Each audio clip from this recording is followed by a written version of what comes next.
Hi, Mr. Buffett. My name is Daniel, and I'm from Tenafly, New Jersey. First of all, I just want to say how grateful I am for getting the opportunity to ask you a question. When it comes to your principles of investing, you often talk about how important it is to be patient. Has there ever been a situation in your investing career where breaking that principle and acting fast has benefited you? Thank you. Well, that's a good question. And there are times when you have to act fast. In fact, we made a great deal of money because we're willing to act faster than anybody around. Jessica Toombs is, I think she's the stepdaughter or step-granddaughter of Ben Rosner, a manager of ours. And in 1966, I got a call from a fellow named Feldsteiner in New York, and he said, I represent Mrs. Annenberg. And there were actually 9 Annenberg sisters, I believe, before Walter Annenberg came along as the son. But he said, we have a business we'd like to sell you. So I called Charlie up, and I got a few details, and it sounded very interesting. Charlie and I went back to the office of Will Feldsteiner in New York, who was a marvelous guy. Never met him since, but he was handling things for Mrs. A. Simon, but her name was Annenberg, and her husband had been the partner of Ben Rosner, but he had died, and Ben got kind of tense about working with her, and so he offered us this business at a bargain price. He offered us a business for $6 million. It had $2 million in cash. It had a $2 million piece of property in a 900 block of what's the key street in Philadelphia down there, Market Street, and it was making $2 million a year pre-tax, and the price was $6 million. And Charlie and I went back to this place, and Ben Rosner was there, and he just was upset about doing business with his partner's widow. She was extremely wealthy, and he wasn't enjoying it. He was very nervous about selling it, and he said to me and Charlie, he said, I'll run this business for you until December 31st, and then I'm out of here. And I got Charlie, we went out in the hallway, and I said, if this guy quits at the end of the year, you can throw away every book on psychology you've ever read. And so that began we bought the company and had a great relationship. And did I know that morning when I got a phone call from Will Feldsteiner that did his background about it? I've had a couple of times, and that was one of them, where people in the East felt that they had a stereotype in their mind of what people from the Midwest were like.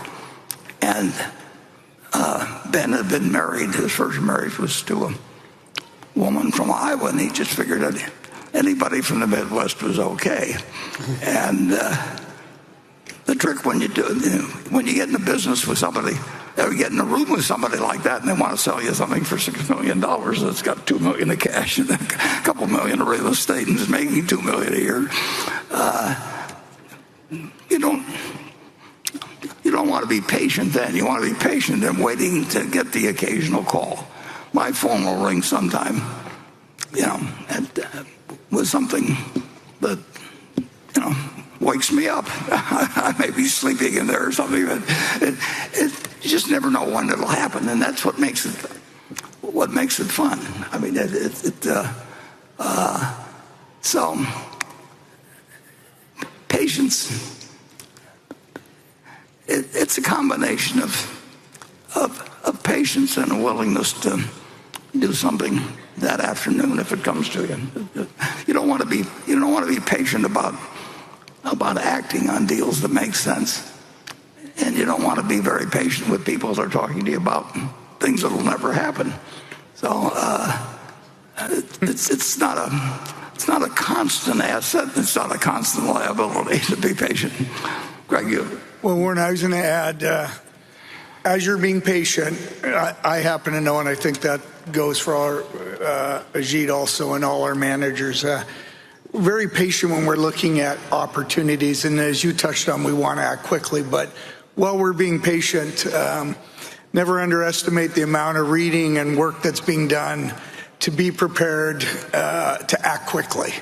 Because we do know, be it equities, but I would include a variety of private companies that when the opportunity presents itself, we're ready to act. And that's a large part of being patient, is using it to be prepared. Yeah, and of course it doesn't come in anything like an even flow. I mean, it's the most uneven sort of activity you could get into. And the main thing you have to do is you have to be willing to hang up after 5 seconds, and you have to be willing to say yes after 5 seconds. And absolutely. And you can't be filled with self-doubt in the business. You just forget it. It isn't going to work. Go into some other activity. But you also, I mean, one of the great pleasures, it is the great pleasure actually in this business, is having people trust you. And that's really why work at 90 when you've got more money than anybody could count. You know, if they started today and having machines that are helping them and everything else, it means nothing in terms of how you're going to live or how your children are going to live or anything else. But both Charlie and I, we just enjoyed the fact that people trusted us, and they trusted us 60 years ago or 70 years ago in partnerships we had. And we never sought out professional investors to join our partnerships. Among all my partners, I never had a single institution. I never wanted an institution. I wanted people, and I didn't want people that were sitting around and having people present to them every 3 months and tell them what they wanted to hear and all that sort of thing. So, and that's what we got, and that's why we've got this group here today. So it's all worked out. But that